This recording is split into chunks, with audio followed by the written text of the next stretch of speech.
Boa tarde e bem-vindos. O meu nome é Susana Atalaia e sou Learning and Development Manager na nova SPE, Formação de Executivos.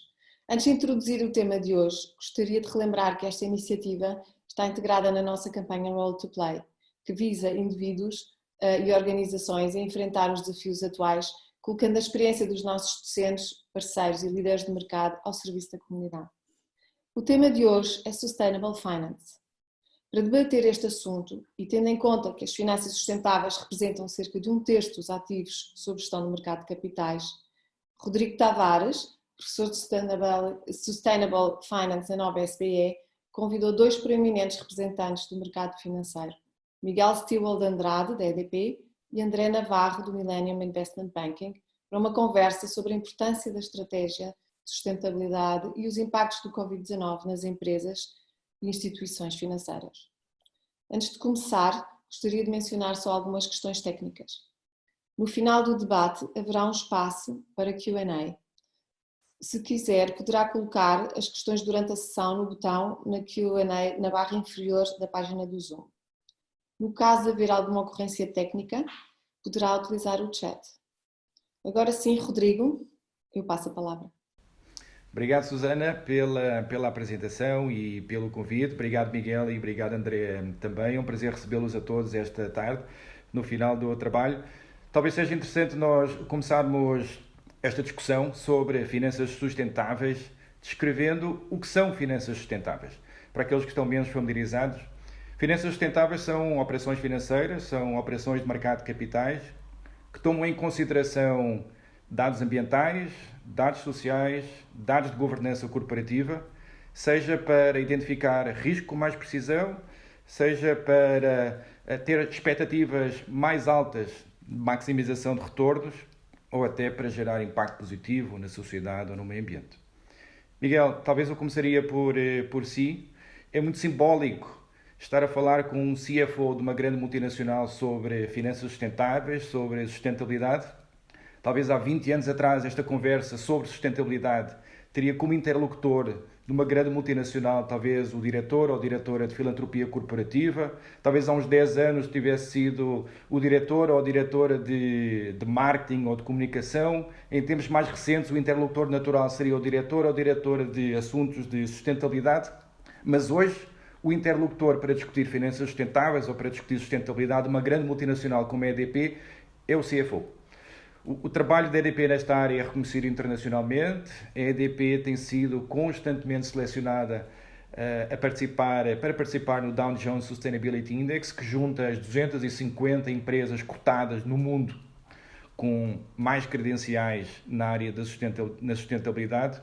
A pergunta que lhe faço inicialmente, e novamente agradeço a sua participação, é: qual é a contribuição da área da sustentabilidade para a geração de valor da EDP? Do ponto de vista puramente financeiro, porque é que a EDP tem dado tanta prioridade a essa área ao longo da última década? Bom, antes de mais, obrigado pelo convite, Rodrigo, Susana. De facto, para a EDP isto faz parte do nosso DNA e faz parte do nosso negócio, todo o tema da sustentabilidade, do investimento em renováveis. Nós temos como visão liderar a transição energética. Isso faz parte do nosso DNA há já mais de uma década e é por isso que nós temos vindo a investir. Portanto, acho que é muito natural que, como o nosso negócio é investir em sustentabilidade, que a parte financeira também siga e faça parte desse objetivo. Do ponto de vista muito prático, quer dizer, o investimento ou financiar de uma forma sustentável não era grande tema há, se calhar, 5 anos atrás, mas há 2, 3 anos para cá passou a ser cada vez mais um tema fundamental no mercado de capitais e cada vez mais, seja através da emissão de green bonds, seja através da participação em índices, como está referido, seja o Dow Jones Sustainability Index, ter investidores muito específicos, muito orientados para o ESG, o Environmental, Social e Governance. No fundo, tudo isso faz parte da nossa estratégia financeira, portanto, desde a área de relações com investidores, desde a parte de tesouraria, tudo isso está completamente orientado à volta desta estratégia de sustentabilidade. Portanto, é absolutamente chave para aquilo que nós fazemos. Em termos muito práticos, isto pode-se refletir tanto a nível de custo de capital mais baixo, por exemplo, quando nós emitimos dívida, emitimos-la mais baixo se forem green bonds, ou seja, que tenham, de facto, seja investimento que seja orientado diretamente para investimento em áreas como as renováveis ou ou as redes, seja para atrair investidores que hoje em dia só podem investir em empresas que sejam sustentáveis e tenham uma política clara orientada com o ESG. Portanto, eu diria que há várias vertentes, quer dizer, faz parte do nosso negócio hoje em dia em todas essas vertentes. André, e do lado do Milênio BCP, o André Navarro lidera a banca de investimentos do Milênio BCP. As finanças sustentáveis desde 2008, elas começam a ganhar espaço na economia e no mercado financeiro. No início começaram a ganhar espaço dentro das empresas multinacionais, como nós acabámos de discutir. Depois as finanças sustentáveis começaram a ser abraçadas pelas gestoras de ativos, pelos fundos de investimento, e em tempos mais recentes foram os bancos comerciais, os bancos de investimento, que começaram a liderar este processo associado às finanças sustentáveis. Aliás, um estudo recente indicou que 64% dos bancos a nível global incorpora a sustentabilidade, ou podemos dizer também informações ligadas a ES e a G, ou G de gato, como se chama em inglês, Environmental, Social and Good Governance, informações ESG. Então, 64% dos bancos a nível global já incorpora dados ESG nos seus modelos de gestão. Por que os bancos começam a ficar interessados em sustentabilidade, André? É devido à gestão de risco? Tem a ver com maximização de lucros? É um compromisso com a sociedade e com o meio ambiente? Como é que o André vê esta questão? Bom, eu começo por dar as boas tardes a todos, por agradecer ao Rodrigo e à Susana pelo convite, também dar as boas tardes ao Miguel. É um prazer poder estar, no fundo, convosco, a poder discutir estes assuntos que são tão importantes. Portanto, eu diria que as razões, Rodrigo, são as três, se quisermos, três e mais, e algumas outras. Claramente pelo tema dos riscos, pelo tema dos lucros e também, obviamente, pela relação com a sociedade e os temas do meio ambiente. Começando pelo tema da gestão de riscos, basicamente os reguladores, né, em particular depois da última crise de 2008, têm vindo, no fundo, a ter aqui um papel extremamente importante a nível do apoio às finanças sustentáveis, do apoio, no fundo, daquilo que são as empresas que praticam basicamente estas regras. E nesse sentido, o consumo de capital que os bancos têm quando fazem estas operações de financiamento, não é? Se não for para empresas ou se não forem para projetos alinhados com estas estratégias, tendem a aumentar com o tempo. Portanto, no fundo, aquilo que é o consumo de capital que os bancos têm, que é um elemento extremamente importante da nossa atividade, irá aumentar progressivamente com o tempo, sempre estivermos a apoiar, no fundo, operações que não estejam dentro deste enquadramento. Relativamente à maximização dos lucros, que é um outro tema que é extremamente importante, enfim, o ESG, é importante perceber que a atividade dos bancos não é apenas conceder o crédito no momento que se concede o crédito. Nós, quando concedemos um crédito, quando apoiamos uma operação, estamos vinculados à vida dessas operações ao longo, no fundo, de todo o tempo. E muitas vezes financiamos projetos a 20, 30 anos. Nós financiamos, no fundo, os particulares no tema habitação também a 20, 30 anos. E, portanto, é muito importante que se pense do ponto de vista de médio e longo prazo. E do ponto de vista de ESG, no fundo, estamos a pensar em médio e longo prazo, estamos a pensar, no fundo, num crescimento, num desenvolvimento sustentável. Por fim, o tema, enfim, da comunidade e do ambiente é extremamente importante, no fundo, acautelar o franchise do banco, a imagem que o banco tem no mercado, a relação que o banco tem, no fundo, com os seus stakeholders. E a única forma de o fazer é assegurar que nós apoiamos este tipo de iniciativas. Iniciativas que têm um impacto na comunidade positiva, iniciativas que têm um impacto no ambiente de forma positiva. Portanto, eu diria que, no fundo, estes três pilares são extremamente importantes e estão a sustentar aquilo que era o comentário que o Rodrigo fazia há pouco, que os bancos estão cada vez mais envolvidos com o ESG, no fundo, com as finanças sustentáveis. Temos um fator novo nesta equação das finanças sustentáveis desde o início do ano, que se chama Covid-19. Miguel, a Covid-19 obriga-nos a repensar tudo. Obriga-nos a repensar estratégias, operações, modelos de negócio. Na sua opinião, a sustentabilidade corporativa pode também ser sacrificada pós-Covid-19? Qual é o risco disso acontecer? Acho que não. Acho que o risco não existe, seguramente no caso de uma empresa como a EDP, e pelo contrário, até diria que é bastante reforçado. Acho que uma das coisas que se viu no âmbito desta crise foi exatamente a necessidade das empresas reagirem a vários níveis. A nível dos colaboradores, assegurando que do ponto de vista de segurança estavam salvaguardados e que conseguimos passar a trabalhar a partir de casa e, enfim, nós temos muita gente que também trabalha no terreno e que tem que continuar a garantir a entrega de energia à casa dos clientes. Portanto, apesar de tudo, temos 70% das pessoas em casa e 30% seja nas redes, seja nas centrais, etc., a trabalhar. Portanto, proteção dos colaboradores é essencial. Isso é uma vertente. Uma segunda vertente na parte dos fornecedores. Adiantámos muita liquidez aos nossos fornecedores, cerca de 1.200 PMEs, fizemos mais de 100 milhões de euros de antecipação de faturas, precisamente para conseguir ultrapassar esta fase mais de crise. Do ponto de vista das comunidades, também fomos bastante proativos do ponto de vista de doações de ventiladores, de apoio a alguns IPSS. Do lado dos clientes também, fizemos aí um esforço grande, não só, enfim, para não cortar este período, mas mesmo para fazer acordos de pagamento, fazer descontos especiais a pessoas que trabalham no Sistema Nacional de Saúde. Portanto, também a parte do cliente foi uma parte que nós tentámos tratar no âmbito desta crise. Por fim, obviamente, os nossos acionistas e os criadores, que também, obviamente, não deixámos de pagar os nossos dividendos e continuamos a assegurar que temos liquidez suficiente para ultrapassar esta crise. Portanto, acho que é precisamente nestas alturas de crise que é importante olhar para os vários stakeholders e ter a certeza que nós temos uma estratégia holística para tratá-los a todos. Isso é uma coisa, como eu disse logo no início, faz parte do nosso DNA e se há alguma coisa, esta crise só reforça a importância de ter isso como uma estratégia sustentável para o futuro.